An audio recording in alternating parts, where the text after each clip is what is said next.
Untuk diat mukhaffafah ini diberlakukan untuk jenis pembunuhan yang tidak disengaja atau qatlul khata'.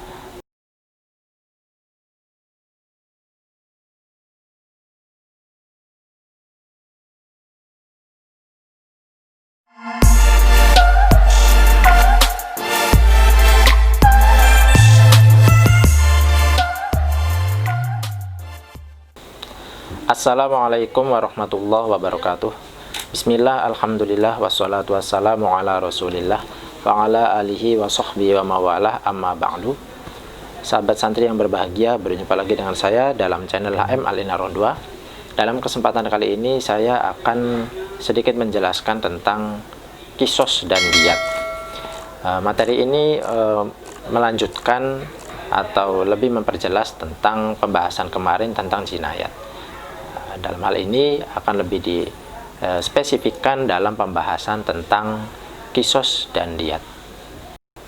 Baik, yang pertama pembahasan akan diawali mengenai kisos.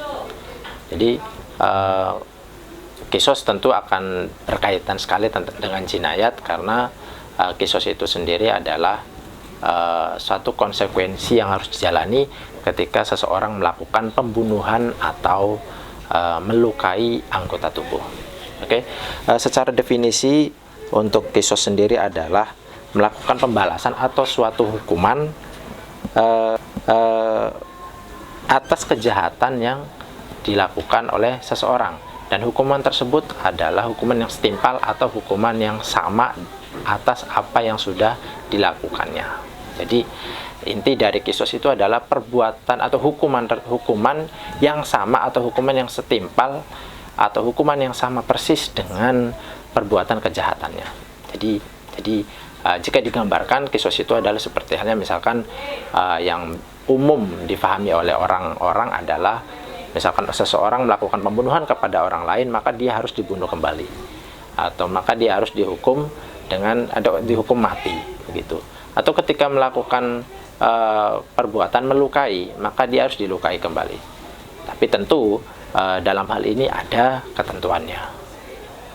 Secara garis besar, hukuman kisos diberlakukan atas dua tindakan kriminal. Yang pertama adalah pembunuhan, yang kedua adalah melukai anggota tubuh. Oke, untuk yang pertama mengenai pembunuhan, tentu kisos diberlakukan atas pembunuhan secara sengaja. Jadi ketika flashback kita pada materi sebelumnya, pembunuhan itu ada 3 macam. Diantaranya adalah pembunuhan yang dilakukan dengan sengaja. Jadi konsekuensi dari pembunuhan sengaja itu adalah kisos. Jadi ketika ada seseorang melakukan pembunuhan kepada orang lain dengan adanya unsur kesengajaan, maka hukuman bagi orang tersebut adalah dengan dikisos. Dalam arti hukumannya adalah dia dihukum mati atau dibunuh kembali. Dalam hal ini yang melakukan atau yang berhak melakukan adalah pihak hakim atau pihak yang berwenang. Jadi tidak ada istilah orang yang tidak berwenang atau main hakim sendiri. Dalam hal ini tentu kisos ataupun hukuman-hukuman lain yang berhak melakukannya adalah pihak yang berwajib. Kalaupun di Indonesia berarti hanya pihak pemerintah yang berhak untuk melakukan hukuman tersebut. Secara garis besar, hukuman kisos diberlakukan atas dua tindakan kriminal. Yang pertama adalah pembunuhan, yang kedua adalah melukai anggota tubuh. Oke, untuk yang pertama mengenai pembunuhan, tentu kisos diberlakukan atas pembunuhan secara sengaja. Jadi ketika flashback kita pada materi sebelumnya, pembunuhan itu ada 3 macam. Diantaranya adalah pembunuhan yang dilakukan dengan sengaja. Jadi konsekuensi dari pembunuhan sengaja itu adalah kisos. Jadi ketika ada seseorang melakukan pembunuhan kepada orang lain dengan adanya unsur kesengajaan, maka hukuman bagi orang tersebut adalah dengan dikisos. Dalam arti hukumannya adalah dia dihukum mati atau dibunuh kembali. Dalam hal ini yang melakukan atau yang berhak melakukan adalah pihak hakim atau pihak yang berwenang. Jadi tidak ada istilah orang yang tidak berwenang atau main hakim sendiri. Dalam hal ini tentu kisos ataupun hukuman-hukuman lain yang berhak melakukannya adalah pihak yang berwajib. Kalaupun di Indonesia berarti hanya pihak pemerintah yang berhak untuk melakukan hukuman tersebut. Oke, untuk jenis pembunuhan yang pertama yaitu jenis pembunuhan yang secara sengaja, terkait hukumannya adalah kisos. Untuk bagian kisos yang kedua adalah kisos terkait kejahatan atau tindakan melukai anggota tubuh.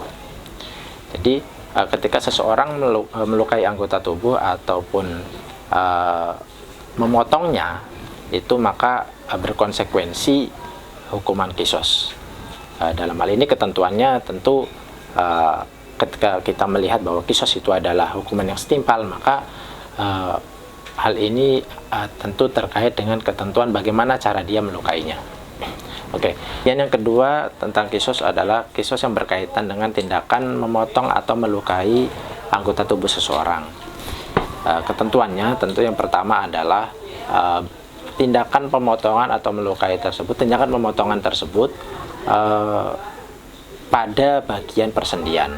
Difahami dari sini, kisos berlaku ketika tindakan memotong anggota tubuh tersebut pada anggota yang memang memiliki persendian seperti tangan, kaki. Artinya jika pada anggota yang tidak memiliki persendian maka tidak bisa berkonsekuensi kisos. Kenapa demikian? Persendian menunjukkan batas yang jelas agar hukuman bisa benar-benar setimpal.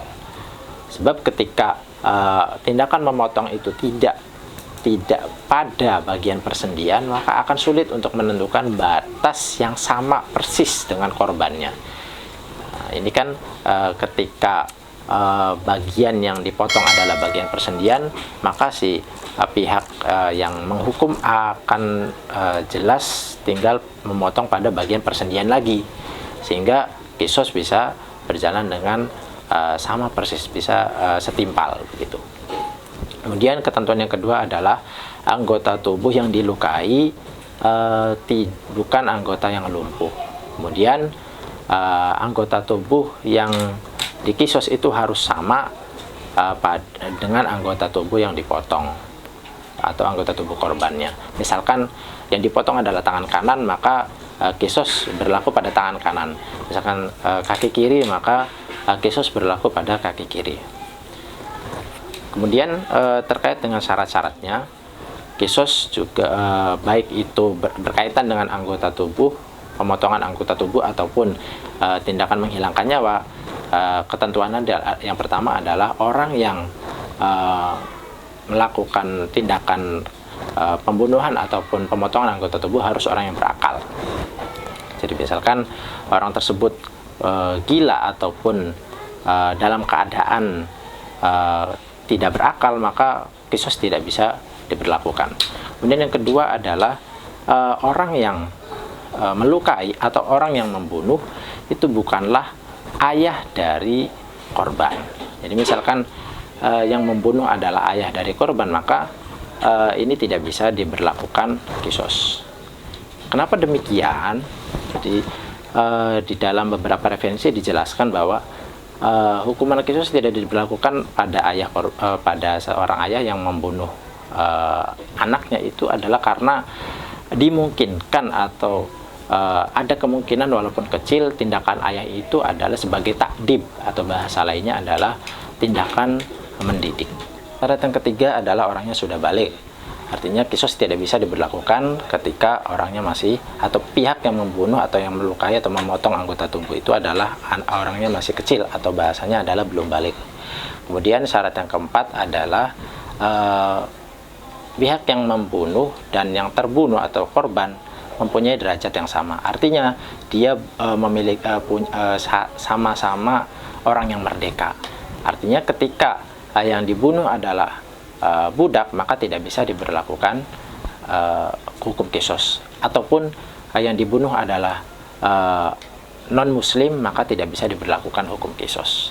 Kemudian kisos juga bisa dapat diberlakukan ketika ada pengakuan dari pihak yang melakukan ataupun ada 2 orang saksi yang dapat membuktikan atas perbuatan dari si pelaku.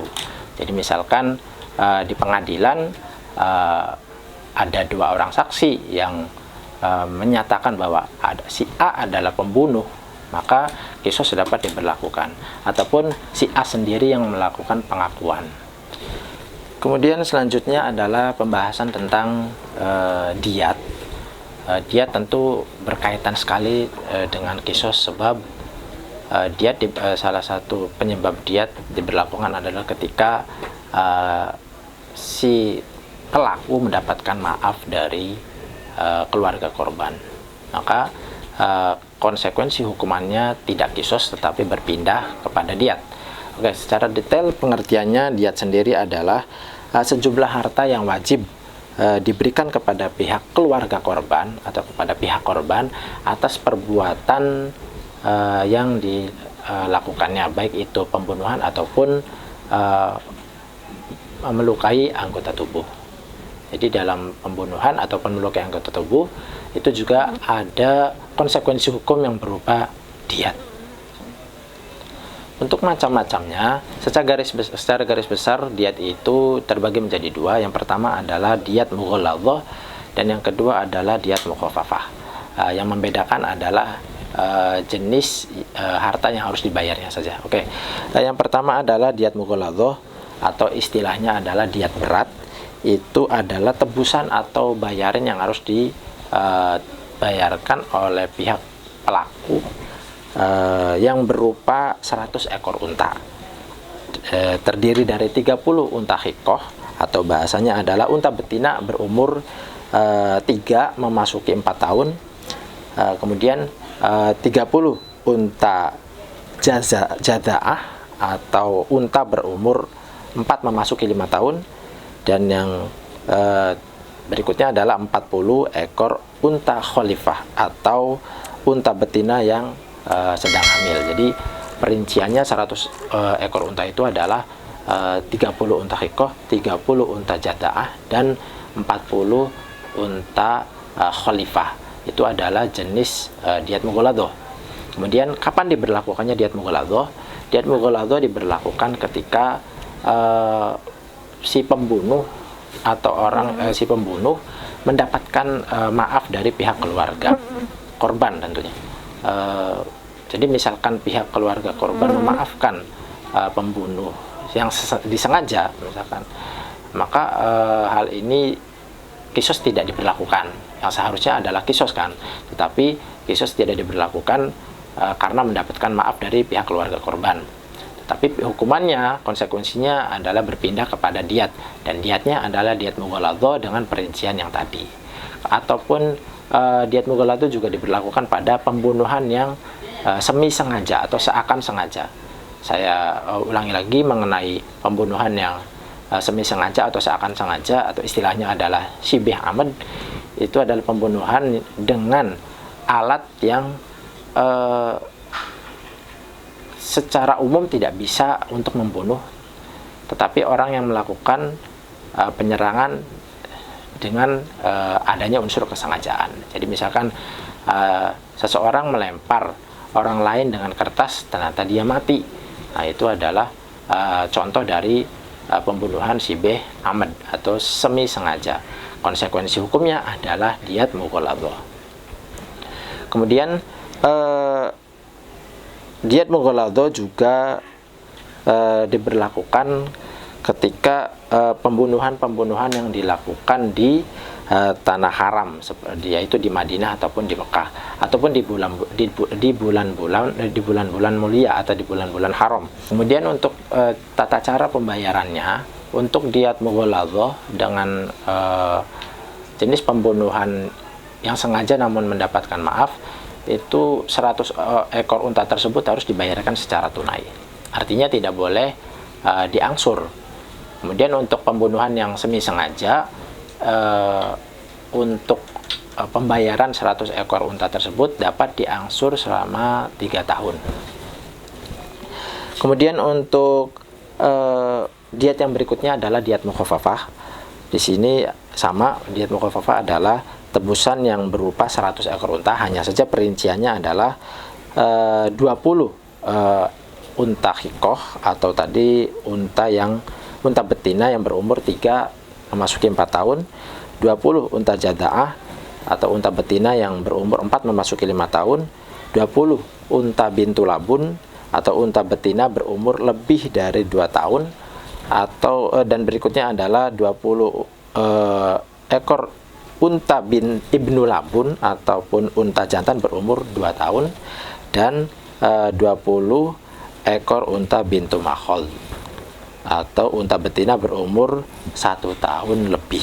Jadi untuk perincian diat mukhafafah adalah 20 unta hikoh, 20 unta jataah, 20 unta bintu labun, 20 unta ibnu labun, dan 20 unta bintu makhod. Untuk diat mukhafafah ini diberlakukan untuk jenis pembunuhan yang tidak disengaja atau qatlul khoto. Saya ulangi mengenai ketentuannya. Diat pembunuhan yang tidak disengaja atau qatlul khoto adalah pembunuhan yang dilakukan tanpa ada unsur kesengajaan. Dicontohkan misalkan seseorang sedang membidik hewan buruan tetapi ternyata mengenai seseorang dan dia mati, maka ini adalah contoh dari pembunuhan yang tidak disengaja. Untuk konsekuensi hukumannya adalah diat mukhafafah atau 100 ekor unta dengan perincian yang sudah disebutkan tadi. Mengenai tata cara pembayarannya, diat mukhafafah juga dapat diangsur selama 3 tahun. Kemudian baik diat mukhafafah maupun diat mughaladzah ini dapat digantikan dengan kimahnya atau harganya. Misalkan tidak ditemukan jenis unta-unta yang telah disebutkan, maka bisa berpindah kepada harganya atau kimahnya. Baik, setelah pembahasan tentang diat yang berkaitan dengan tindakan pembunuhan, selanjutnya adalah diat yang berkaitan dengan tindakan penganiayaan atau memotong anggota tubuh atau melukai anggota tubuh. Dalam hal ini ada 3 pembagian. Yang pertama adalah pembayaran 1 diat penuh. Nah, apabila seseorang melakukan tindakan kejahatan melukai anggota tubuh, sepasang anggota tubuh, ataupun menghilangkan fungsi satu anggota tubuh yang tidak berpasangan, maka konsekuensi seharusnya adalah qisas. Tetapi ketika pihak keluarga memaafkan, maka konsekuensi hukumannya berpindah kepada diat. Nah, diat yang diberlakukan adalah diat 1 diat penuh atau 100 ekor unta. Jadi misalkan ada seseorang yang memotong sepasang anggota tangan, misalkan memotong dua tangan pada bagian persendian, maka hukuman yang seharusnya adalah qisas. Tetapi ketika mendapatkan maaf dari anggota keluarga, maka hukuman berpindah kepada diat, dan diat yang dimaksud adalah di 1 diat penuh atau 100 ekor unta. Kemudian ataupun melukai atau menghilangkan fungsi anggota tubuh seperti fungsi lidah ataupun fungsi suara, ataupun melukai fungsi pendengaran, ataupun menghilangkan fungsi penglihatan. Kemudian yang kedua adalah pembayaran setengah diat. Maksud setengah diat ini adalah separuh dari 100 ekor unta. Artinya hanya 50 ekor unta yang harus dibayarkan.